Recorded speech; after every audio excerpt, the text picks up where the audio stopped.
one left, and then after that, he gets to become mortal and dies. Do you know what they should do if they do go TV series with it? Really quick story, really like Set it on backstory. fire. no, but like quick backstory. Don't go into like half the movie explain it. Quick backstory, jump into the. But that's not what they're saying they're going to do. The backstory will be like the first movie. I don't care. I don't care. Do you know who they were actually talking about getting to be Conor McLeod? Who? And now this is a while back now. This must be about 2011, 2012. Because it was around whenever I was doing Nerd News for the first time around on the channel for Maximum 7. Ryan Reynolds. Joe, famous Scottish actor Ryan Reynolds. You're joking, right? Duh. I mean, Ewan McGregor. He'd be perfect for Conor McLeod. Yeah. Or that other guy that was almost Wolverine, whose name I forget. Dougray Scott. Oh. They could get him in. Yeah. Because he's a good Scottish actor. And he can definitely pull it off as well. But the worst thing is, like, if they're going to make it a movie and they're going to make this whole big fancy reboot and whatever, they'll want a star name. Yeah. Keep the name. yeah. So they will end up getting someone like Ryan Reynolds, and it's like, dude, no. I don't want Ryan Reynolds to become Samuel L. Jackson in every single movie. Yeah. I don't want that to happen. Yes, I'm glad they're dead, and I hope they burn in hell. I don't want that to happen. Just a small doses, not all over the place. Yeah. I don't know. I genuinely think movies that were made in the 80s... Leave them alone. Just let them have their They're mental, though, aren't they? When you think about it, they're all insane. Oh, yeah. They have all these great, grandiose ideas that you'd never get away with today. No. Wouldn't work It's nowadays. like Mark was saying last week about the Ghostbusters movies. It's bonkers, it's insane. No one would allow you to do it in this day and age. No studio executive in their right mind would sign off on having a big marshmallow man. Or, like, even the sort of low-budget movies, like the first Highlander, like the first Terminator movie, where, like, they all have this great... gritty, realistic sense to them, and they have their hearts on their sleeves, and it's stuff like that I love whenever I watch a movie. But I don't want to see some big CGI nightmare fest. There was something I did say before. What I appreciate back with those movies is they didn't have a big budget, so they had to go work around like things like, what can we do here? Well, let's save money and do it this way. Where now you just throw CGI into it, which is sad, you know. Yeah, like I love the more tactile approach. But yes, that's pretty much it for all our stories on followingnerd.com this week. There's one more thing that we have to discuss before we leave you for this week, ladies and gentlemen. Anthony, you're a massive Dragon Ball Z fan. Yes. I don't know the first thing about it because there's enough nerdy stuff in my brain along with all the monsters and demons from years of abuse. Good. I was locked in cages for a while. I was sold to circuses. It was wild. Now I'm trapped forever in a radio station. Yeah. It's wonderful. I'm trapped in my own life. But anyway, Anthony, you are a huge Dragon Ball Z fan. And last night, I believe, you went to go see a certain movie. Anthony, first of all, tell us, what is the movie, what's the premise, and what were your thoughts on it? With this movie, it is bringing back a villain from the Dragon Ball Z universe.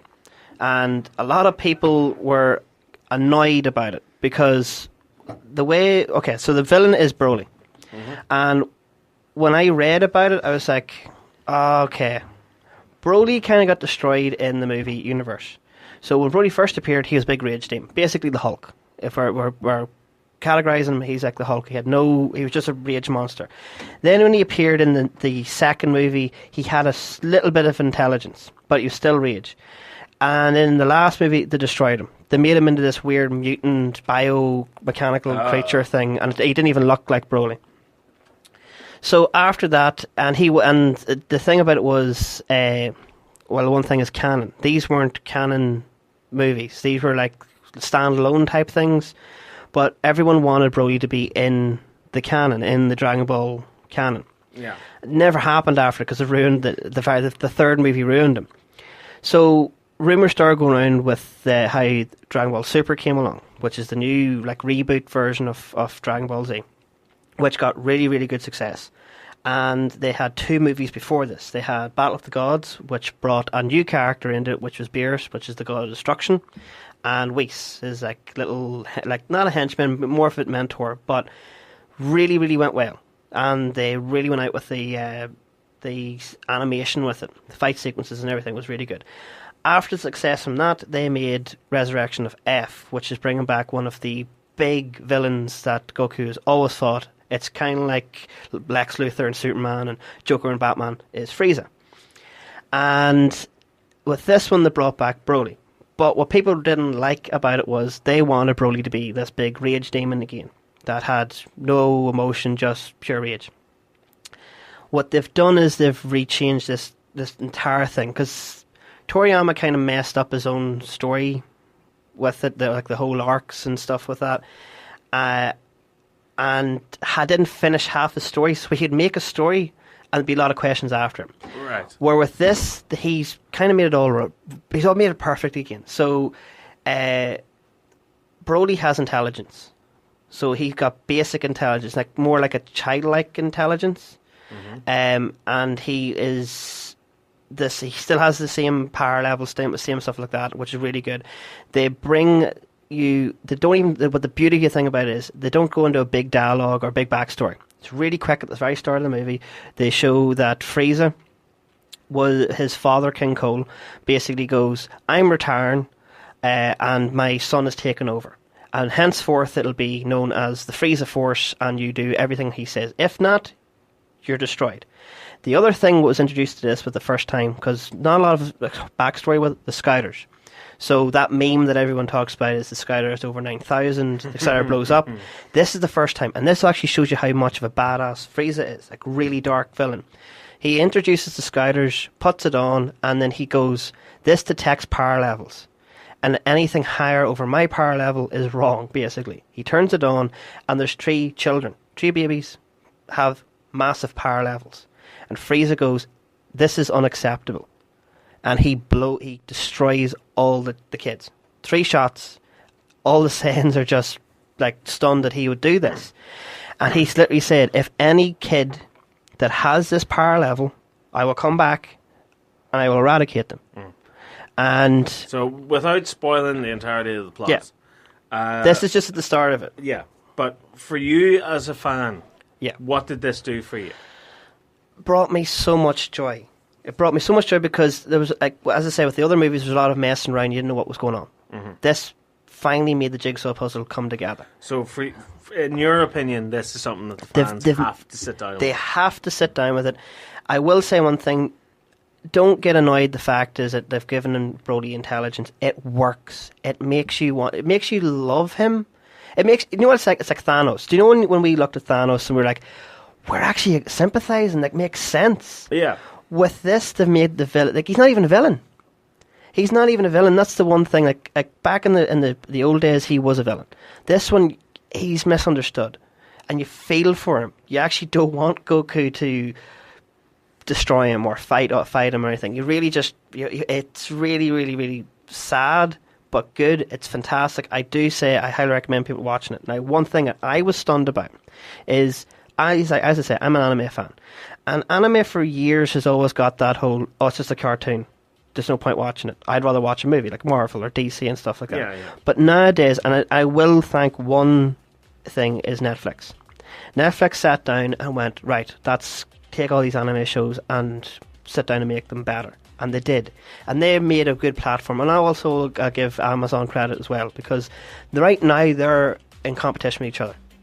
Right, we need an anime series. We need to make it better. We need to make it good. They're fighting with one another. But with this, it shocked me. I was expecting to go into this movie and look around and there'd be many empty seats. Many empty seats, not no one would be about. I was absolutely stunned when I went in. We couldn't get a seat. Yeah. We couldn't get a seat. We actually, because you know when you look at tickets to have the number and your selected number, that was out the window. This wasn't assigned seating. This, like, at the point, I actually thought we were going to be sitting on the steps. That's how I was so stunned about it. And it was so lovely because there was references from the old series. The people were screaming and jumping around for joy, going like, oh my god, I know that reference. So you think this is going to get a good reaction then? Yes, and this is one thing that Japan and really wanted to do, and said, if this gets high enough ratings, they're not going to do what they usually do with these movies. They only give it one day release. If they say if this does really well, they'll make it like a normal movie. They'll come out like, you know, you have a week or 3, you know, like, and this is. Because I think we all remember that Dragon Ball movie that came out in 2007. The live action one? Yes. And that did a lot of damage. That damaged so much. That got to the point where even... It done two things. One, it nearly destroyed Dragon Ball and Dragon Ball Z, but it made Toriyama come out of retirement to go, right, no, you've messed it up, I'll refix it. And he made Dragon Ball Super. And that's what I'm grateful for. The only thing I will say about that movie that I'm grateful for. That movie came out 12 years ago. I know. But it gave us something. It basically jump-started a new reboot in a way, but it was beautiful. But the best thing about this reboot is they don't just retcon everything. It's a follow-up from Dragon Ball Z. So if you miss any, if you think, it's going to completely blank everything, it doesn't. I will say go watch the series, but you don't have to. The best thing about these movies is there's a lot of catching up. At the very start of this movie, they do a speed run of the origins of Dragon Ball Z, like how Goku was a kid all the way up to now. Another thing they did as well is, for years we never seen Goku's mum. That was just it was just his father. That was it. With this, they've actually brought the mum into it, and they've done the Superman thing with this, because for years they've always said Goku and Superman are the same. Aliens from another world. They have massive superpowers. They have big villains and all this stuff. Fair dues, that's right. But the one thing was different and the only thing was different was Superman. The whole origin, in a spaceship, is sent away by his parents. Goku wasn't. Goku was basically sent away in a wee spaceship by the soldiers. Now, they've actually done it where they've put the parents basically put Goku into a spaceship and sent him away. I was like, oh my god, they finally made him into Superman, basically. Yeah. Another little thing I love in this, and there's a fight sequence with Broly, is they've done the Loki and Hulk thing, where Broly basically picks Goku up. Ragdoll. And I mean destroys him. Frieza is brilliant in this. It's perfect. The one thing I really appreciate too was the fight sequences. When it gets to the extreme fight sequences, they actually use game mechanics. So the games, if you've ever seen the games, there's like these really intense fight sequences, but they've got the CGI. It moves from animation to CGI really quick, that you actually have to really look really quickly. And the reason why I picked up on it really quickly was I played all the games. So there were certain attacks that they were doing. I was like, wait, that's basically button bash, and that's when you're doing your real power levels and stuff. But it's super quick and it's beautiful. And I'm really excited about this. I do think because of how well this movie has got massive success, and people, like every review I've seen on YouTube, they're fully behind this. Even its biggest critics. I remember there's a few, I'm not going to name them, but there's a few that were hating on this. Didn't like the fact they were changing Broly's story and stuff. See, when they went to see it, they were pleasantly surprised. They actually went, no, I like this. And the animation, beautiful. Absolutely beautiful. And I love it. It's the new mechanics that they're using now. Like, years ago they were hand drawn and then put into the computer and then together, but now they're all basically computered. They draw them on the computer and stuff like this, but it's so well done, and you can see they've really took the time out, and they've really listened to the fans. This is the first time I'd say that they finally listened to the fans, and it's good. Oh my god. Yet another example of a studio actually listening to its fan base and then giving them what they want. Because the one thing they said they didn't want to happen was Frieza always gets the downside of this where Goku just kills him, right? And he comes back to life, Goku kills him. Yeah. There's a scene in this where I thought that Goku was just going to do it again, just blast him dead. He doesn't. He literally grabs him, Frieza knocks his hand away and goes, I'll come back for this planet someday. And off he goes. And I was like, what? And this is something the fans have always said, just don't ruin that. Just let Frieza do his bit and go, off he goes. Yeah. And they did. And Broly did it. That it was beautiful the way they did with Broly. I'd not spoil it. I do recommend, because I think tomorrow is the last day that's going to be in the cinema. So I will highly recommend any Dragon Ball Z fans or even super fans. Yeah, get out there and show go some and support this, because if you do this, this means we're going to get more movies. The more you do this, the more movies, the more publicity this gets, the more hype it gets. It'll send a message to Funimation and Toei Animation that we want movies, and it's another thing what I want to see happen to them. Not just Dragon Ball Z. I want to see it like the Pokemon. I want to see this make big expanded universe crossover. We even got the Pokemon movie that time, and I think it was like I Choose You. That was brilliant. Like I tend